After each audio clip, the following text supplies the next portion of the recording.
Bom, queria dar as boas-vindas em nome do Núcleo Lux TZU, do Instituto Garba, da editora Garba Lux e do canal Viveca, a todos que estão aqui presentes hoje para prestigiar o lançamento do 5º livro da editora Garba Lux.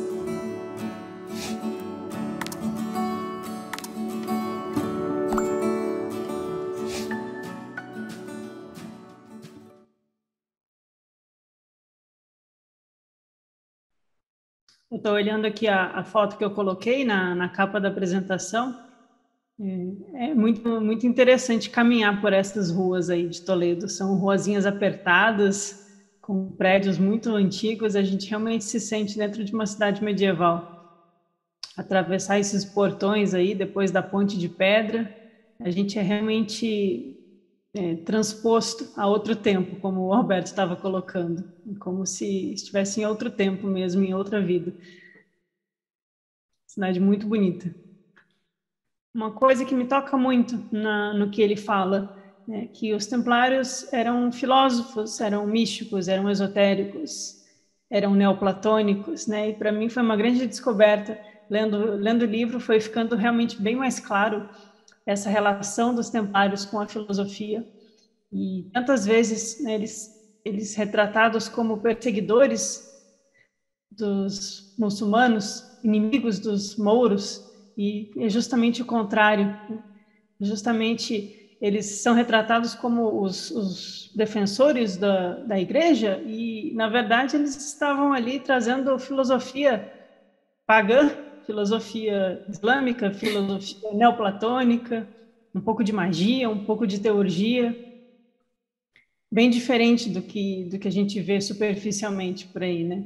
Então, realmente, esses capítulos do livro do Alberto são mais para o meio do livro, a gente tem uma contextualização histórica, e quando a gente começa a sentir esse ambiente de Toledo e ver como é grandioso esse trabalho de tradução que eles fizeram, e eu entendo que essa tradução, esses trabalhos de trazer e manter um ensinamento, é algo que sempre ocorre em grupos ligados a uma verdadeira espiritualidade, né?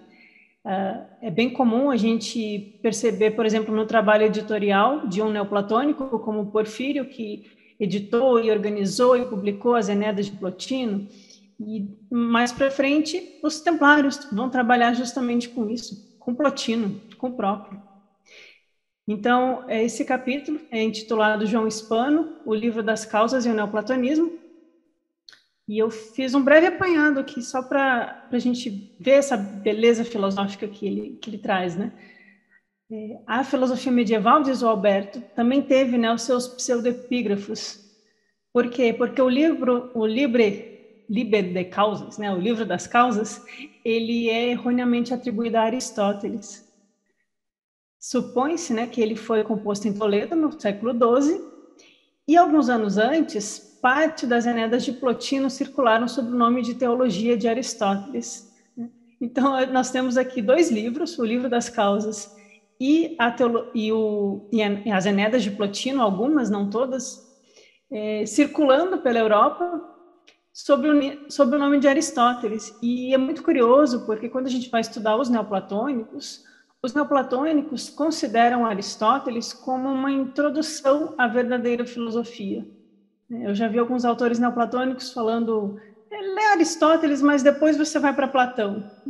Então, é como se fosse um downgrade, né? Eles rebaixaram Plotino e Próclo, como a gente vai aqui para frente, transformando eles em Aristóteles, mas, na verdade, não era de Aristóteles, né? É uma pseudepigrafia, ele foi atribuído erroneamente a um autor que não é.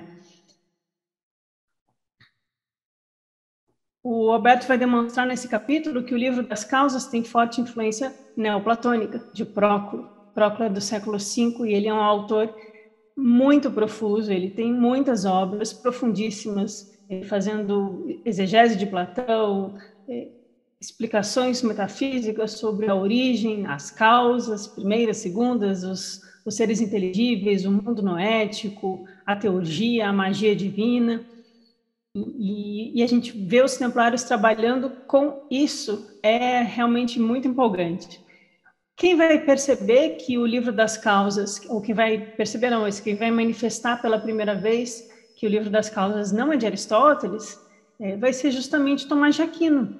E Tomás de Aquino é um fã de Aristóteles, né? Então ele não teria por que não dizer que não é de Aristóteles se realmente fosse. Ele até talvez gostaria que fosse, mas não era. Então Tomás de Aquino ele demonstra que muitas das ideias do livro das causas estavam, na verdade, presentes no texto do Próclo, esse neoplatônico do século V, um texto chamado Elementos de Teologia. E como o Alberto estava comentando, hoje há muitos autores que tratam da chamada Escola de Tradutores de Toledo, das traduções toledanas do século XII, e alguns autores até tradicionais na filosofia, como Giovanni Reale ou Legoff, quando eles falam desse assunto, eles continuam dizendo que eram traduções de Aristóteles, né? Então, simplesmente é repassada a desinformação adiante. Mas há autores que vão investigar mais a fundo e mostrar, né? Por exemplo, o Freire, ele afirma que... Não, esse autor, esse Freire, é do século XIII, isso que é interessante. E ele afirma que o livro das causas é, na verdade, extratos, às vezes até mesmo literais, do Elementos de Teologia de Próclo.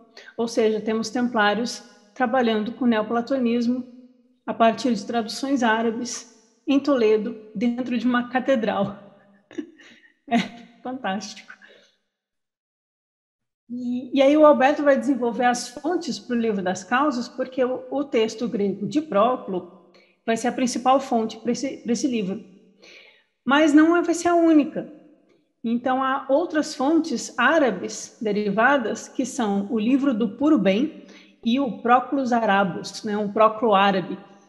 E, além disso, a ideia de Avicena, Alfarabi e fragmentos de Eriúgena, do texto Divisões da Natureza de Eriúgena, e a presença de uma ideia central de Pseudo Dionísio, que é um neoplatônico que vai enfatizar muito a via mística da teologia negativa, a via apofática, a união com o divino que não pode ser descrita em palavras.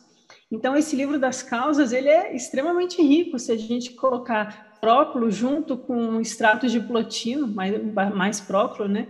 E livros de fontes árabes, como Avicena, Alfarabi, Scoto Eriúgena e Pseudo Dionísio. E esse livro surge em Toledo, no século XII. Então, quem escreveu vai ser o que o Alberto vai desenvolver, né? E aí vocês podem ler tudo lá, eu só trouxe uns trechinhos.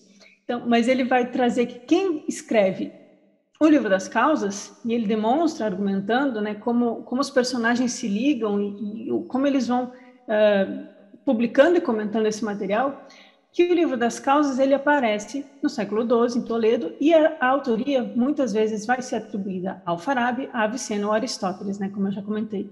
Mas esse texto não existia no tempo desses filósofos, e nem é mencionado por esses filósofos. Então fica claro que é um texto do século XII, ou que surge no século XII, né? Se não era secreto antes. E ele tem, então, origem na Espanha, em árabe, e é atribuído ao João Hispano, que é o Godofredo de Saint-Omer, como o Alberto estava colocando, que é um dos fundadores, um dos primeiros templários, um daqueles primeiros junto com Hugo de Payán. Laia, Oi? lê de novo que tu tinha.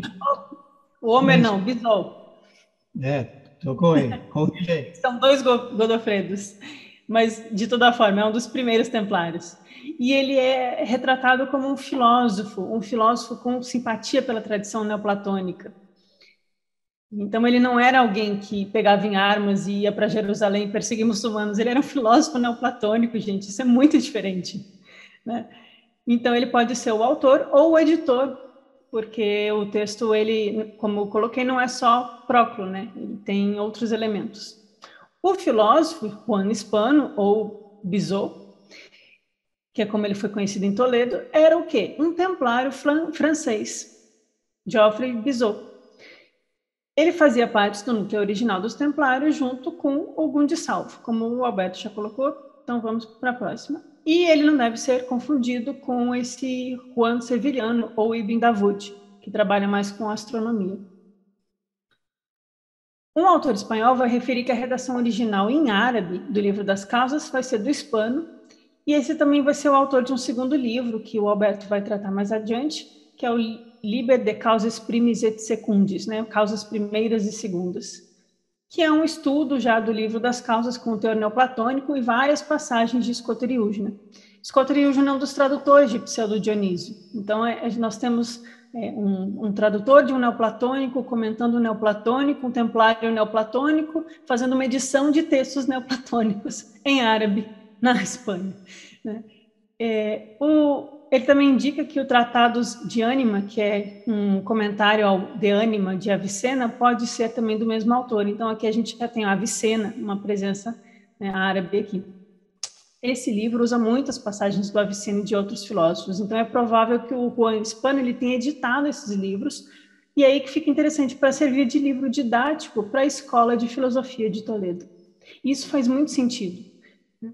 Assim como nós estamos aqui traduzindo textos e tentando publicar no Brasil em português, eles também estavam lá trazendo textos, publicando, comentando e trazendo para tornar disponível para as pessoas, para que as almas pudessem encontrar. Então, a gente também tem a informação de que o Juan Hispano se torna um dos cônegos de Toledo, o Alberto já comentou isso, sucessor do Raimundo Bernardo, um cisterciense templário, e é interessante que Alonso, que é um autor espanhol, que o Alberto cita muito, indica que o Juan Hispano não era ortodoxo, pois ele teria se negado a se confessar externamente, já que para ele bastava sua consciência. Naquela época era quase que obrigatório você passar pelo confessionário, e ele se recusava e falava que a consciência dele bastava. Então eu achei muito ousado, muito assim, forte da parte dele, né? Sobre o conteúdo, o livro das causas vai falar do ser. Aí é puro neoplatonismo. Se vocês têm algum interesse em filosofia platônica, neoplatônica, Plotino, é puro neoplatonismo isso. Só que por um templário. Talvez um templário neoplatônico, né? Então vai falar do ser, que é diferente da inteligência, a causa primeira. A causa primeira, a gente pode pensar aqui no termo grego arquê, que é o que aparece no Evangelho de João. Então, no princípio, no arquê, era o Logos, que estava com Theos. E é curioso que esse arquê do Evangelho de João não é um elemento temporal, não é assim, começou e continuou. Não é um princípio temporal, é o princípio, o grande princípio. E é disso que o livro das causas vai tratar. Essa causa primeira, esse arquê que estava o Logos, que estava com Theos e que é a luz que vem ao mundo. Então aqui a gente tem elementos neoplatônicos e também gnósticos também, por que não? Então vai falar do ser, da primeira criatura, a causa, a tríade. Essa é uma tríade que aparece muito no neoplatonismo, né, que é o ser, o intelecto e a alma, ou a inteligência, ou o inteligível. Então o ser, o nous e a alma do mundo, né?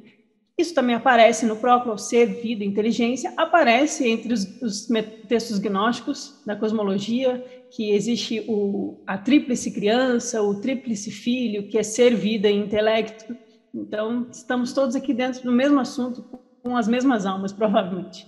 E quando a gente lê o livro das causas e compara com o texto do Próclo, fica claro que não é uma simples tradução do livro Elementos de Teologia de Próclo. Ele tem várias passagens traduzidas, mas há algumas mudanças.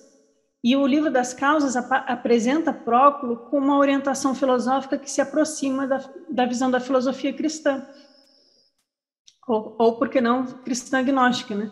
Então é uma obra de filosofia neoplatônica, que não existia antes do século XII, e que no final são dados do século XII, início do século XIII, surgem os primeiros testemunhos da sua existência, os primeiros autores comentando a existência desse livro. Então, isso fica bem claro no tempo.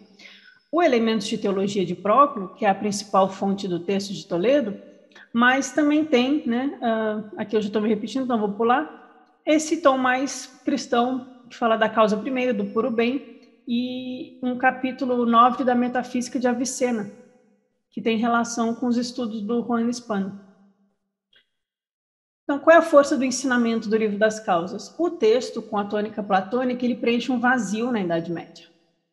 Aquele dogmatismo religioso, dogmatismo da igreja, Agostinho, aquela teologia que o Alberto estava comentando, os templários vêm preencher essa necessidade de trazer algo de maior qualidade, de maior profundidade metafísica, filosófica, que realmente transforme as almas. e surgem inúmeros comentários a partir do Livro das Causas. É um texto muito importante. A gente vai ver Alberto Magno, o Tomás de Aquino e o Roger Bacon, que são autores importantes quando a gente está estudando filosofia medieval, comentando o Livro das Causas. Então, o Livro das Causas vai falar da substância, se a alma é incorpórea ou corpórea, a fonte do universo sensível, enfim, são assuntos que aparecem no neoplatonismo. E também o Alberto ele menciona que o autor do Livro das Causas deve ter tido contato com o livro Teologia de Aristóteles, que não é de Aristóteles, que é um texto do século IX, né, que são o quê? Fragmentos de Plotino. E vão ser fragmentos Plotino tem 6 Enedas, né, são 6 conjuntos de 9 livros, e desses 6 vão ter fragmentos de 3 deles nesse Teologia de Aristóteles. Depois vão ser os últimos, o 4, o 5 e o 6. E aí eu peguei, só para a gente saber sobre o que trata as Enedas 4, 5 e 6, porque isso vai ser a base também que vai influenciar a redação do Livro das Causas. Então, a Eneda 4 vai falar sobre a essência da alma, os problemas da alma, a descida da alma e a imortalidade da alma. Então, é basicamente sobre a alma do mundo e as almas individuais. A Eneda 5 vai falar das 3 hipóstases, as 3 causas primeiras, o bem, a origem e a ordem dos seres, eu estou aqui no meio do texto, sobre o bem, o inteligível e a beleza. O bem, o inteligível e a beleza são os níveis de manifestação do universo metafísico. E a gente pode relacionar com os gnósticos aqui o a Barbelô e o Cristo. O bem é a Barbelô, o belo é o Cristo. Então, a gente pode fazer uma relação aqui neoplatônica, gnóstica, templária. E o livro 6º das Enedas vai ser sobre os tipos de ser, sobre como a multiplicidade de formas surgiram, sobre o bem e sobre o inefável, que não pode ser descrito. A primeira proposição, onde é destacada a causa primeira e a causa segunda. Aqui eu só coloquei o esquema neoplatônico de Próclo, justamente para a gente ver que o Livro das Causas está fazendo o sistema de Próclo. Vai falar das emanações, o todo que emana no nous, a mente divina, a alma do mundo, o mundo sensível. Vai falar do do bem, a causa criadora, que é a base da multiplicidade, e que é uma causa não causada.